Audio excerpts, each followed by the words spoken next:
Chapter 24. Noah and the Old Man. "I know what comes after that," said Noah, looking away, feeling his heart start to beat a little faster inside his chest.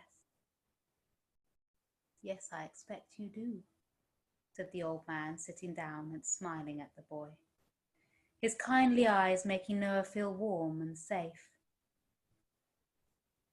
"Don't you think it's time you go home now? To be with your mother while you still can?" Noah stood up. He was feeling tired and confused.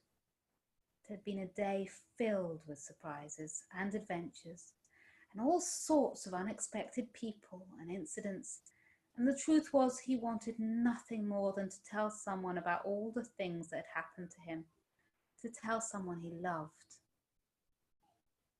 "I wish I could run a toy shop," he said after a few minutes, looking up with an excited expression on his face. "I think it must be wonderful to work in a place like this." "I thought you wanted to be an astronomer," said the old man. "That was just one of the professions I'm considering," said Noah, correcting him. "It might not be the right one for me.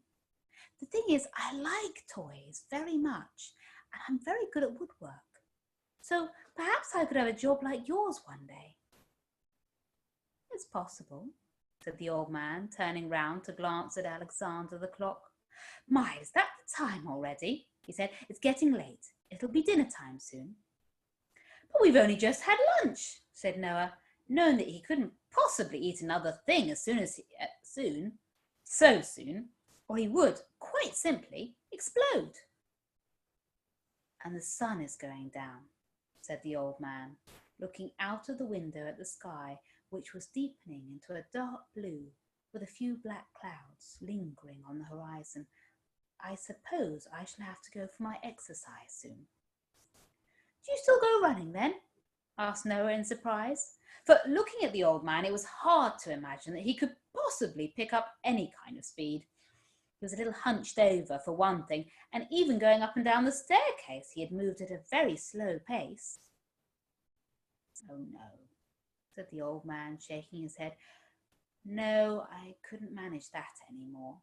But I like to go for a walk every evening, just around the village, that's all, to get a little fresh air in my lungs and to keep the blood circulating. Perhaps you'd like to join me this evening?" Noah looked at his watch. He hadn't thought very much further than leaving home and finding a village he liked. But now that he'd found one, he didn't know what he was supposed to do next. "Yes, all right," he said, taking his jacket from the coat stand that came running towards him at just the right moment. "I suppose a walk would be good for me too, after all that food. But then I really need to be getting along." "Of course," said the old man, taking his own coat and scarf off the stand too. "Thank you, William," he said to the stand, who tipped his head where the hats rested and ran back to the corner of the toy shop. A boy who has left home must keep on the move. He can never stop anywhere in case he's found. Why, he might run the risk of making friends if he stayed in the same place for too long. "I'm sure I could stop somewhere," said Noah quickly. "They'll give up looking for me eventually." "Oh, my dear boy," replied the old man, laughing a little, "if you think that, then you don't know your parents at all. They'll never stop looking for you. They'll always want you back. Now, do you have everything you came with?" Noah took one last look around the shop and nodded. He didn't really want to go, but knew that he couldn't stay there alone either. The toy shop was a strange and confusing place, but he felt safe inside it. "Good," said the old man. "Then we'll be on our way." They stepped out into the evening air, which was a little brisk. The street was quiet, though, and there was no sign of the helpful Dachshund, the hungry donkey, or the crowd that had gathered outside earlier. "Aren't you going to lock the door?" asked Noah, "in case someone breaks in?" The simplest way to prevent a break-in is to leave the door unlocked, explained the old man, turning to his right. It's the most obvious thing in the world, but no one ever thinks of it. Now, come along, let's go this way. They walked past Popper's tree, and Noah looked at it once more. It did seem like a perfectly normal sort of tree, really, although there was no question that the wood gave off a greater shine and lustre than the trees that were in the forest near his own house. I wish I could try carving something from the wood of that tree, said Noah. Oh, that wouldn't be possible, I'm afraid, said the old man, shaking his head. That tree is strictly the property of the toy shop, and you can't really sit down to carve toys or puppets unless you have practiced it for many years and learned your trade. He continued, you have to work very hard at it, and you need access to a lot of good wood too. How extraordinary, said Noah, breaking into a smile, because my father is a lumberjack and our house is situated on the edge of the forest, so I'd have all the wood I needed, if I wanted to try, I mean. You also need good equipment, continued the old man. A solid chisel, a strong plane, some sharp knives, and paint, of course, quality paints. Uncle Teddy, cried Noah. Uncle who? Uncle Teddy. He runs a paint store. He has over 3,000 different varieties of paint. If we don't have it, it don't exist, mate. That's his motto. Also, said the old man after a moment, considering the matter further, in order to run a business, you need to be good at sums. Otherwise, you'll never balance the books. I'm not very good at them, admitted Noah. Although I was starting to get better at school. I mean, my teacher said I'd started to get the hang of them. Fractions and decimals, anyway. I'm afraid I never really understood trigonometry. Ah, well, trigonometry is about as useful to a boy as a bicycle is to a fish, said the old man. So I wouldn't worry about that too much if I was you. It's important to be good at writing, though, he added, in order to write letters to your suppliers. Noah's head was fizzing with ideas, and he looked at the ground, his fists bouncing on his knees as he considered his options. I wonder, he began. If I was to go back, if I was to go back for just a little bit, I mean, until I was a year or two older, that's all. Until I was better at my sums, for example. And your writing, said the old man. And my writing, said Noah, then maybe I could become a skillful craftsman, as you. And I could open my own toy shop someday. It's possible, said the old man, stopping at a crossroads and breathing heavily. Stranger things have happened.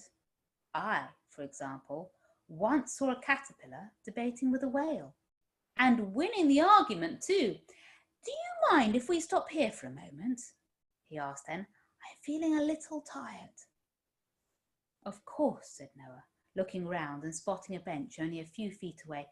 Why don't we sit over there? The old man nodded, and they walked towards it and sat down. That's better, he said with a sigh. It's a terrible thing growing old.